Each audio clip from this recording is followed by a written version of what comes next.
England का इतिहास कभी आप पढ़ें तो आपको एक रोचक जानकारी मिलेगी। वो ये कि 15वीं शताब्दी में इंग्लैंड भूख से मरने वाला देश था। 100 साल इंग्लैंड में भूखमरी पड़ी थी।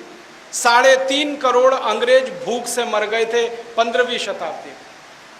फिर ये ईस्ट इंडिया कंपनी बन गई, भारत में आ गई और उसके थोड़े ही दिनों के बाद इंग्लैंड दुनिया का सबसे अमीर देश बन गया, सबसे ज़्यादा पैसे वाला देश बन गया, पर कैपिटा इनकम में दुनिया में सबसे ऊंचा देश बन गया, क्योंकि भारत से धन लूटकर वो ले जा चुके थे। इंग्लैंड में एक व्यक्ति हुआ था जिसका नाम आप जानते हैं, जेम्स वॉट, जिसने भाप के इंजन का आविष्कार किया। जेम्स वॉट ने अपनी डायरी में ये लिखा कि मैं अगर ईस्ट इंडिया कंपनी के पहले पैदा हो गया होता तो मेरा इंजन और मैं दोनों ही भूखे मर गए होते। वो कहता ये तो भगवान ने मेरे ऊपर बड़ी कृपा की कि ईस्ट इंडिया कंपनी भारत जा चुकी थी और लूट लूट कर धन लंदन आने लगा था। उस धन के पैसे के प्रभाव से मेरे इंजन के आविष्कार का इंडस्ट्रियल प्रोडक्शन में इस्तेमाल हुआ और मैं बहुत अमीर बन गया। अंग्रेज इतिहासकार बहुत लिखते हैं। विलियम डिग्बी ने यह लिखा कि अगर अंग्रेजों ने भारत को लूटा नहीं होता तो इंग्लैंड नाम का देश तो 15वीं शताब्दी में ही खत्म हो गया होता। बहुत कंगाल और गरीब देश था इंग्लैंड, बहुत बहुत गरीब देश था। भारत से लूटे हुए धन से उनके यहाँ समृद्धि आई। तो ये एक व्यवस्था अंग्रेजों ने बनाई लूटखोरी की, और यहाँ से धन ले जाते थे वो इंग्लैंड। अब मैं आता हूँ 2009 की व्यवस्था पर।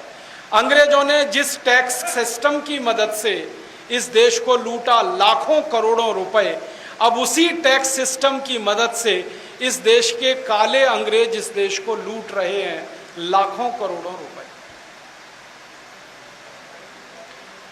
हमारे देश में अंग्रेजों के जाने के 62 साल के बाद भी इनकम टैक्स लगा हुआ है, सेंट्रल एक्साइज टैक्स लगा हुआ है, सेल्स टैक्स का नाम बदल के वैल्यू एडिड टैक्स कर दिया है, बाकी सेल्स टैक्स भी लगा हुआ है, ऑक्ट्रॉय टैक्स लगा हुआ है, टोल टैक्स लगा हुआ है, रोड टैक्स लगा हुआ है, म्युनिसिपल कॉरपोरेशन का टैक्स है, हाउस टैक्स है, प्रॉपर्टी टैक्स है। बस अंतर इतना है कि अंग्रेजों ने भारत पर 23 तरह के टैक्स लगाए थे। आज़ादी के 62 साल के बाद भारत के ऊपर 64 तरह के टैक्स लगे हुए हैं, और ये सारे के सारे टैक्स आपकी लूट कर रहे हैं। आपका धन यहां से जा रहा है। कहां जा रहा है आप पूछेंगे। अंग्रेज इस धन को लूट लूट कर लंदन ले जाके जमा करते थे।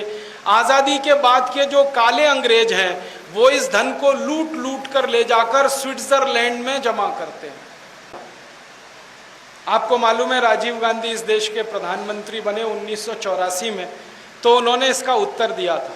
उन्होंने कहा था कि जब मैं दिल्ली से 1 रुपया किसी गरीब आदमी के विकास के लिए भेजता हूं तो उसमें 15 पैसा ही उसके पास पहुंचता है, 85 पैसा लूट लिया जाता है।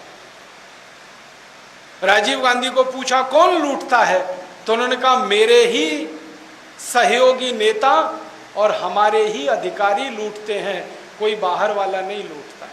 इसका माने टैक्स के 1 रुपए में से 85 पैसे की लूट होती थी 1984 में।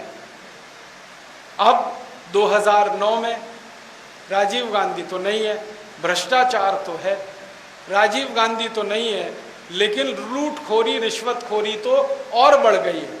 अगर मैं इसको मुहावरे में कहूँ तो 1984 में तो भ्रष्टाचार की गंगोत्री थी, अब तो भ्रष्टाचार का महासागर है।